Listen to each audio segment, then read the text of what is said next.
ఒక మంచి మార్పు అనాలో, చెడ్డ మార్పు అనాలో అర్థం కానటువంటిది. ఇదివరకు చీరల కొట్టల్లో మగవాళ్ళే చీరలు చూపెడతారు.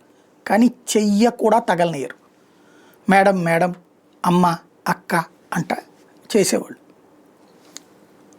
చాలా గౌరవంగా, చాలా బాధ్యతగా ఉండేవాళ్ళు. మహిళలు కూడా చీర మీదేసుకుని చూసుకునేవాళ్ళు, ఇలా మీదేసుకుని. ఇప్పుడు సీన్ మారిపోయింది.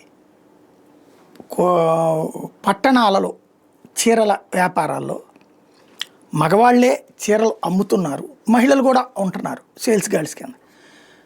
అయితే చాలా షాపుల్లో అంటే ఇప్పుడు ఆడవాళ్ళు మగవాళ్ళు చెయ్యి తగలకూడదు, మాకు తగలకూడదు అనే ఫీలింగ్ లేదు. చీర కనుక సెలెక్ట్ చేసుకుంటే చిన్న చీర ఏది 1000 రూపాయలు 2000 వీటికి కాదు, కానీ పట్టు చీరలు 15,000 20,000 రూపాయల రేంజ్లో చీరలు కనుక సెలెక్ట్ చేసుకుంటే వాటిని వాళ్ళు ధరించి చూడటానికి అక్కడ అనుమతిస్తారు షాపులు వాళ్ళు.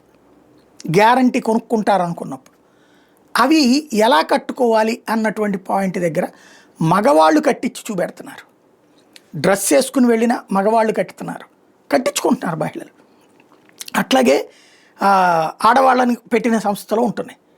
ఇలాంటిది అంటే ఇప్పుడు ఆడవాళ్ళు ఈ పనులు చేయడానికి, సేల్స్ గర్ల్స్గా పనిచేయడానికి, లేదా ఇట్లా చీర కట్టడం తమకి రాదు, మేము కట్టుకోవడం వచ్చు కానీ వేరే వాళ్ళకి కట్టడం రాదండి. మరి మగవాడికి ఎట్ట వచ్చింది? అదే ఇక్కడ స్పెషాలిటీ. ఈ చీర కట్టుకు సంబంధించిన దాంట్లో వీళ్ళు వల వేయడం ప్రారంభిస్తున్నారు ఆ మహిళల్ని. ఆ మహిళల యొక్క వాళ్ళని మోటివేట్ చేసి తమకు అనుగుణంగా మలుచుకుని కొన్ని చోట్లన అక్కడ లవ్ జిహాదులు జరిగినాయట. అట్లాంటి మహిళల్ని సేల్స్ బాయ్స్గా చేసేటటువంటి వాళ్ళు ప్రేమ వేరుతో వంచడం.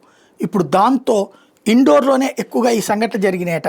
ఇండోర్లో లవ్ జిహాదును దృష్టిలో పెట్టుకుని ముస్లిం సేల్స్ మెన్స్ని బ్యాన్ చేశారట ఇండోర్లోని చీరల కొట్లల్లో.